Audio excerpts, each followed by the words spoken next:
We are here together. Yes. And it's our honor and pleasure to have with us today Mrs. Miriam Yerushalmi. She is first and foremost a devoted wife and mother and a great friend. Thank you. A marriage and family counselor, prolific author and lecturer. Her many, many classes can be found on YouTube, her website, and on her Facebook page. Today we'll be discussing her newly released 14th book, Kenenahara, Heavenly Waters, Mind, Body, and Soul Intimacy.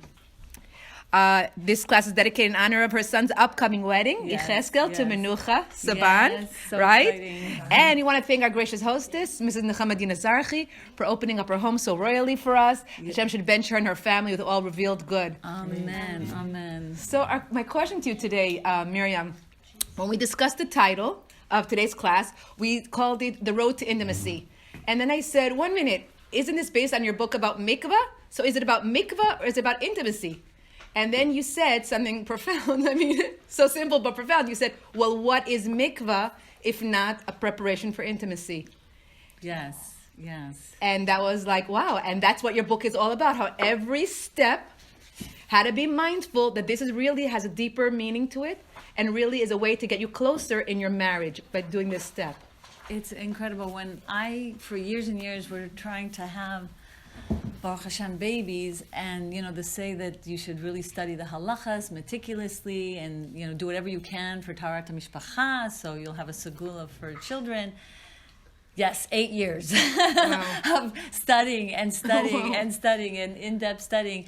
And each time I was studying it, I don't know, it was like mikvah messages for our daily lives. Like each halacha seemed to appear like this blinking light of like anything and everything that has to do with Hasidus, of really preparing yourself for unity in all relationships, but how much more so when you're talking about the holiest moment, like holier than even Yom Kippur in that sense. It's like the Holy of Holies is our bedroom, where there's going to be intimacy, and how much, like the whole of Elul, you're preparing, right, for that Yom Kippur moment.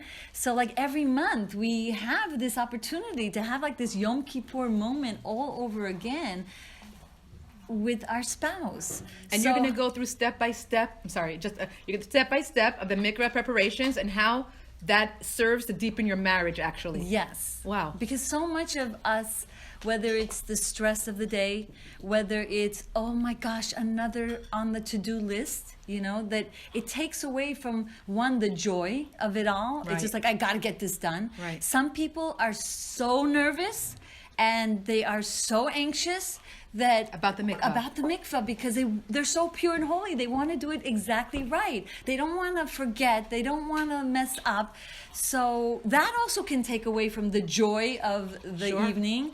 And sometimes there's a lot of baggage from what happened a month ago with their spouse, or sometimes it's a matter of that day, he didn't do something like you had asked, or like it was so disappointing. So then you have to have these maybe heartfelt feelings of not being in the mikvah mood, as I call it, So these kinds of physical preparations we can look at as symbols of what we can do to let go of the past, and as the word mikvah is hope. Wow. And we hope, mikaveh, we hope that we will have a most wholesome mind, body, and soul experience in this most holy, intimate moment that we have. Wow, I never heard that. Mikvah is mikaveh, tikvah, like hope. Wow. Yeah. And mikvah also, it means to collect. So we're really getting all our soul powers in order and collecting them, so that when we are uniting with our loved one, then we have not only the body, more like ready and purified, but our soul, our thoughts, our heart. Right. Because if we're carrying kind of the stains of the mental anguish or disappointment, or like it's so harried, I have a ton of things, I have a PTA tomorrow to do, and then it just, you can lose that moment. You can lose the wholesomeness of that moment. And like maybe lose the like specialness or like the magic of yes, the moment? Not only the magic, but we are taught that thoughts actually create a lot of holy powers. It's a power of creation at that moment, and our thoughts really will affect not only the bond between us and our spouse, but the creation and of the newborn. Wow. So we really, not to make anyone anxious about it, but like to really capture the absolute maximum potential of that moment to create like something so beautiful and so holy between the couple and the hopefully newborn child to be. Now, if there's no more, I'm saying if she's past menopause or not having children, so is she still creating something holy or absolutely, healthy? Or yes, I was wholesome? learning in the Kabbalah teachings by Rabbi Ginsburg in his book called Mystery of Marriage, and it is taught that holy neshamas are created even if you don't land in a pregnancy.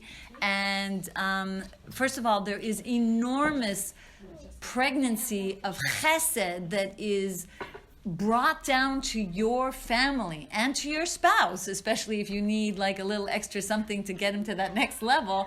So this extra spiritual energy during intimacy gives the holy power of this kindness and this chesed to go into your whole family and the whole world. Wow. Even the non-Jews get affected. Wow. And are impregnated with a desire to be closer to God. Wow. Well, I can't wait really to get into the steps. This sounds fascinating. I do have another question. So all of this kind of schus, this merit of creating all this magic mikvah mood and all this chesed, it's given over to the woman. It sounds like. I mean, it's mostly like it's wow. It's an awesome responsibility and honor and Yes. privilege, probably. I love what you just said, because a lot of women feel burdened. Why me? I just had the baby how many months ago or whatever, and I have all the responsibilities of the food and everything. But it is an honor, It is a trust. kind of like a trust and an accolade, like giving you like this like incredible opportunity to be the one that's in charge Of the mikvah. of the mikvah experience. Yes. Yeah. Wow. So let's hear. Okay, Yeah. so first of all, the woman who's feeling I'm a nobody, the woman who feels not in the mood because he's not talking to me, he didn't do this to me. So we're already in this day and age still doing a tikkun from what the failures or the mishaps between Adam and Chava. So what perfect time to really do that tikkun? What perfect time to really make sure that we don't let the other person get in our way of fulfilling a mitzvah wholeheartedly and with purity and with thought. Enjoy. Yes, just talking. So the thing is like the experience of saying, I'm not going to let what he did to me affect my mitzvah. Wow. That's already step one. That's very interesting. And then you can do really the first step of preparing for the mikvah joyfully. Because if you're carrying this burden in your heart, how could you feel joyful doing this mitzvah? And this is important for even when you're not, preparing for the mikvah, meaning after the days. So basically you're saying even if you feel slighted, you still have to realize you could still do this mitzvah wholeheartedly because Yes. it can really you can really get past it. It's new. It's Yes. hope. It's something new. Forget the stains of the past. Yes. Wow. Because And the women can do that. The women can do that. They're empowered. They have the extra intellectual wherewithal. They are endowed with extra bina, extra wisdom to relate. That behavior is not because he doesn't love me. It's because he's in his own bubble of feeling like a nobody. He's in his own bubble of low self-esteem, or he's in the bubble of so much stress because of finances that he's not capable right now to be as present. It's not about me. So if I rise above and become the true lamplighter, and the same thing with your children, right? They'll say, because they're children, right? So you understand and you do the right thing. Wow. You kiss them before going to bed. You hug them and love them, even though they were a little nasty or worse, So, so a lot of times people will say to me, but a man is an adult. He's not a child. But when you're created with an extra level of wisdom, anyone lower than you is kind of like more childish because they're not gifted with the intellectual capacity of a sort that you've been gifted with. So it's not their fault. So in this way, when we're preparing for the mikvah, we gotta hopefully add more joy to our preparation as we're feeling gifted and blessed that we can rise above, that we can be part of this amazing mitzvah. Okay. So I'll show you in the book that if you see, it goes through, mind, body, and soul. So like every time, for instance, like check for barriers, it says the body. This is the halacha. I don't know if you could see this. Then you see the soul. What's the message behind? And what can you do to purify your mind while doing this particular mitzvah? So let's see, number 2, because we did preparing joyfully, is about preparing yourself to like get rid of the barriers. So like in the mikveh, you look for, maybe you have dough in your nails if you were baking challah, I don't know, or you're checking for things that are like getting in your way. So you can make a mini meditation and think through while you're getting rid of the barriers to think what is in your way. Are you feeling like holier than the other? Are you feeling like, the thoughts that, you made a mistake? This is not, you deserve someone better. So these are the sticky, substances in your mind that can get in the way of that intimacy, as we said before. So this is fascinating. I'm checking the body. We're checking our bodies for chatzitzas, Yes. right? For anything that's extra, Yes. unwanted. And really, we're checking our souls at the same time. Yes. Is there something negative in me that I have to get rid of, that I have to wash Right. away? Rabbi Leibel Wolf actually talks about thoughts creating energies, right? Thought, speech, action, they all create angels, as it were. Vibes, if you want to call it, energies that the other person can pick up. So if you're carrying this dough-like, sticky, thoughts, you're creating these barriers. They become vibes between the two of you, and they will pick up on it, even if you're all nice and behaving so nicely. But if you're carrying these thoughts inside of you, it will become a barrier, because the angels you create that are surrounding you from this negative thought, then when the two people connect to each other, then their angels get repelled by your energy. When kids don't want to hug you and they're so upset, but then if you work on yourself and love them and clear your thoughts, then all of a sudden they're hugging you more. Where did that come from? Because of your mindset, because your compassion toward them. But if in your mind you're constantly thinking, oh, there's such a nuisance or whatever, and I don't want to go into the negativity, God forbid, then they feel it. So we want to get rid of that, as we're anyway spending time in the mikvah, getting rid of the physical barriers. Okay. So, now I have a question. Yeah. Well, let's say someone does have an issue, a real issue with a spouse. I'm saying, so obviously this doesn't sound like the right time to well, that's why you resolve read it. the book before. Okay. But when you have this checklist that I put together, which was originally for very anxious people, that are going to the mikvah. Rabbi Chaikin reviewed it. Dr. Trappler, actually your father, actually helped really review it for psychological issues, and that way, you're prepared beforehand, and you have this checklist kind of for your mental work that you can do before, and then this is just you review it right before, so you see yourself getting in the habit, just in case you didn't get rid of it because something happened that morning, that you could say, no, I really want to clear this mental barrier. But of course, counseling always helps. If you really have a marriage issue.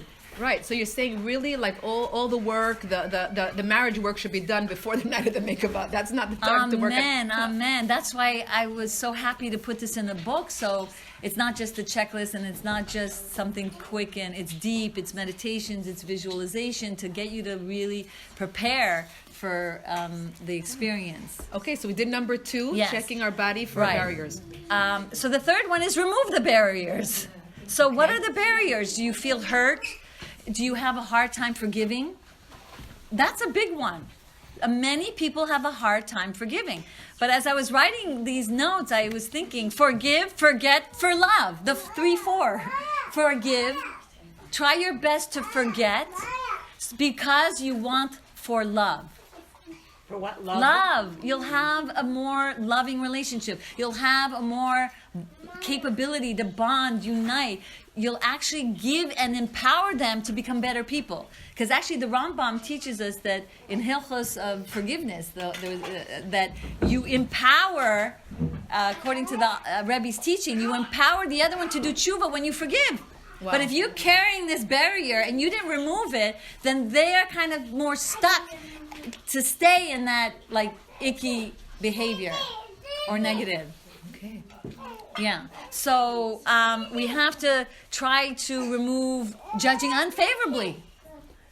You know, like how many times like we actually don't feel like we acted the most appropriate way, and how many times we are so thankful and grateful that the person just make light of it, Right. and they're like, oh, it's okay, you were just tired, you nursed all day, or it's okay, I understand, whatever. And you're like, oh, that made me so feel good because now I'm not as guilty feeling that I just messed up. So like, v'aftarecha kamocha, do Right. for them. So remove these barriers. So then 4, cut your nails. That's one of the things you do. Right. And one time I was reading Hayom Yom where it was talking about the Hasidic terminology of cutting the nails as a metaphor for cutting out biting criticisms. Because when you criticize someone, it's like a sharp nail that can hurt someone. So as we're cutting our nails, do a little cheshbon nefesh. Where do I criticize? Where can I move away from a fault finder to a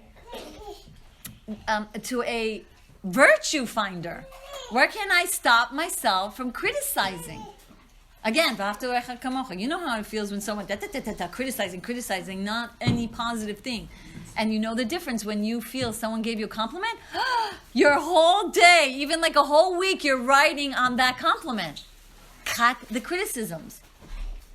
So one time I was on a phone line and they said, well, I was waiting to give my part of my shir. The rabbi said, 3 rules to criticize. 1, don't do it. 2, don't do it. 3, don't do it. Why? 3 reasons. It doesn't work. It doesn't work. It doesn't work.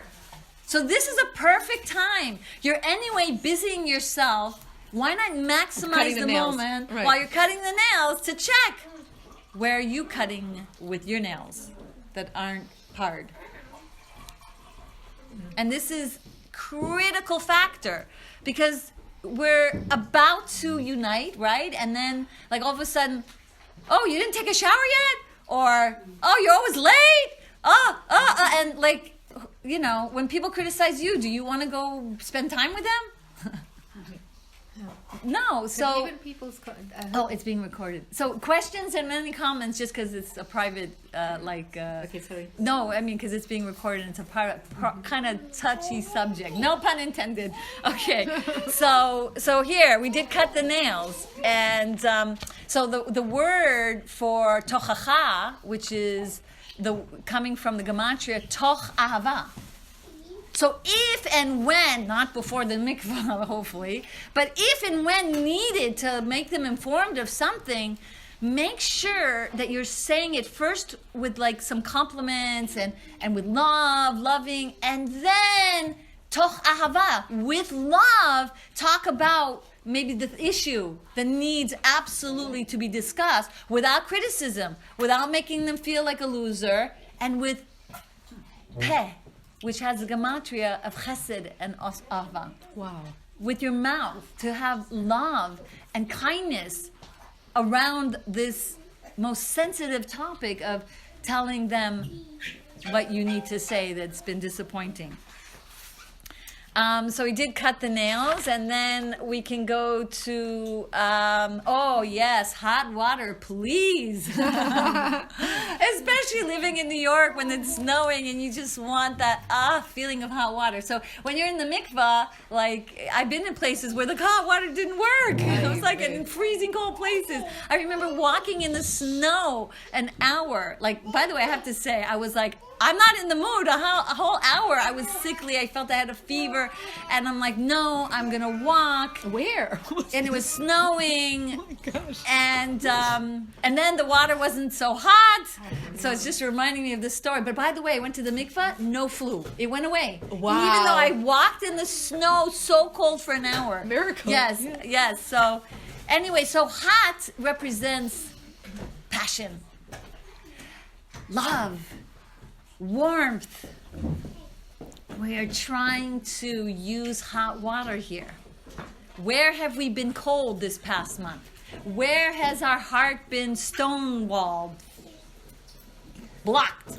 Where can we use tactics to warm our hearts up? Well, studying Hasidus really warms our heart. Praying, meditating, and like making a commitment while you're literally in the womb of Hashem. Literally, there's no other mitzvah that you get so touched by God. Like, okay, so a sukkah, you're in a sukkah, right? And it's surrounding you. But the holy heavenly waters are touching every part of you. It's almost like a mini death, as it were. Meaning, because you're for a second not breathing, and you're just saying, I'm with you, Hashem. My life means nothing but to be with you. So like this whole energy while you're soaking in this water, you're preparing for the warm moments of passion and love that you're trying to build in this very special night. So, like, you know, have a time while you're literally in this bath, like you have 20 minutes or so, like, you know, that you can try your best to, if you don't feel the feelings of warmth, fake it till you make it. Express the words even though you don't feel it. Because actually, words create reality. And really, the neshama, deep inside, is that forgiving, loving, compassionate, you know, neshama that wants to unite and doesn't hold, like, you know, grievances and baggage. So by forcing yourself, as it were, to be warm, then you will be warm. I mean, if you look at the Siddur and how many prayers we say in praise of God, you praise and you praise. Thank you, Hashem, for this, and thank you, Hashem. So then we get to Shema, and then we can love Hashem. Because we have to like spend some time thinking about how great He is, right? And then we'll love Him. So think about all the positive things. Well, even just one thing. Try to find, like, you know, you have a roof over your head, or that you have a partnership in some financial, you know, comfort of your life because you're not the only breadwinner, or maybe he's the sole breadwinner. So, like, I learned from David HaMelech, Achitophel was a wicked traitor, murderer, and David HaMelech honored him because of the two favors that he taught him to teachings of the Torah of Halacha. And he honored him. So, okay, so we're not David HaMelech, but we could follow his lead and try to fake it and try to feel grateful for whatever little we could see a benefit, and hopefully a lot more.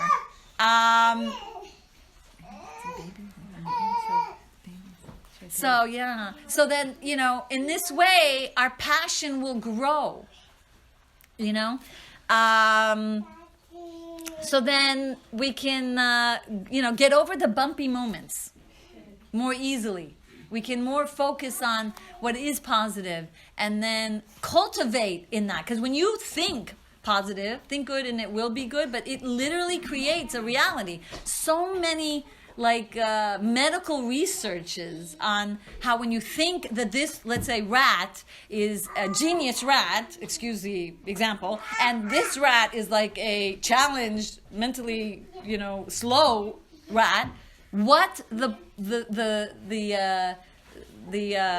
person thought about the rat created the success of that rat doing the maze.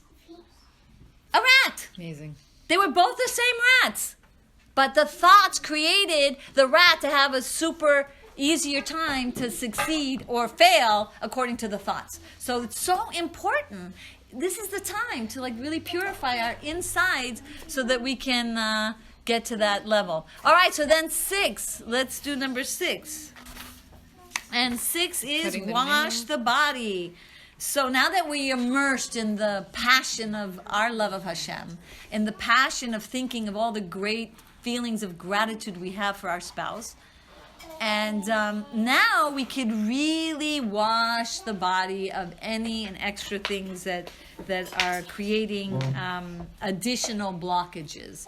And so that when we do this, we want to spend the time to connect to our next level of refinement, because sometimes there's like big things. Oh, there's like there's dough, right? So like when you're scrubbing and beginning to cleanse away some of the more finer details of things that you want to work on.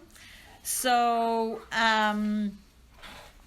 that's why, like, when you look in the mirror, we're kind of doing a few together just because of time. I know you have to go. So, like, when you look in the mirror, let's say, and check, is there a fine hair here? And, like, you can maybe not see in your back. So, you look through the mirror. So these are the fine things, the innuendos that I don't, think you're worthy of my time right now. Look, like, you are bothering me. Look, like, these are the things in the relationship, our tone of voice, our more subtle things that are not so clear to us, that we have to dig deeper and work on these things as we're preparing for the mikvah.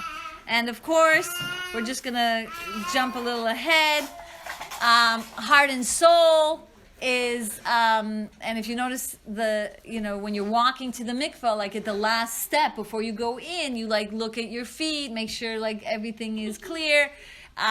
So the feet represent the actions of all that you just now thought. How am I going to implement this? Right. As my feet move to go give my family food, and I'm serving my husband, hopefully like a king. Am I doing it like another thing I have to do in here, or are you doing it with joy? Are you serving, everything in a pleasurable way with all the fine, different aspects of your being that could make the person feel that you love helping, that you love being God-like and giving pleasure. And this is also, when you're in the bedroom.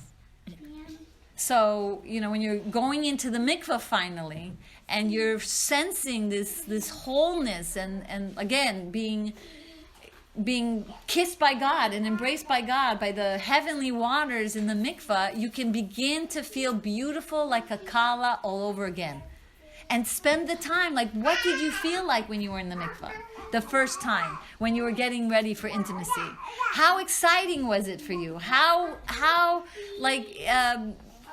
you felt so beautiful, when the night of your kala, the night when you were dressed like a bakala, and the night of your wedding.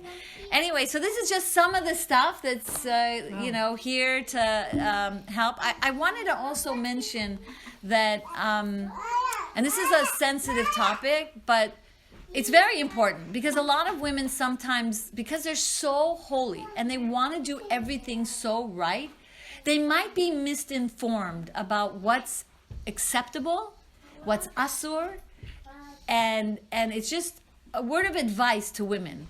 Try best not to be a policewoman. Try not to be holier than thou in situations where you don't maybe really know the facts of what needs and what can be done. And I find, as a counselor, a lot of issues sometimes that are unnecessary. And a Rav can help. I'm not saying I'm not your mashpia, I'm not a rabbi, but I tell women, get informed. I've heard otherwise when they say that they're not see the comfortable guidelines. with, yeah. Want to see the guidelines? Oh, yeah, also? so the guidelines, yes. That's for the how whoever- long to take. Right. The guidelines, yes. Whoever does not have it, I can send it.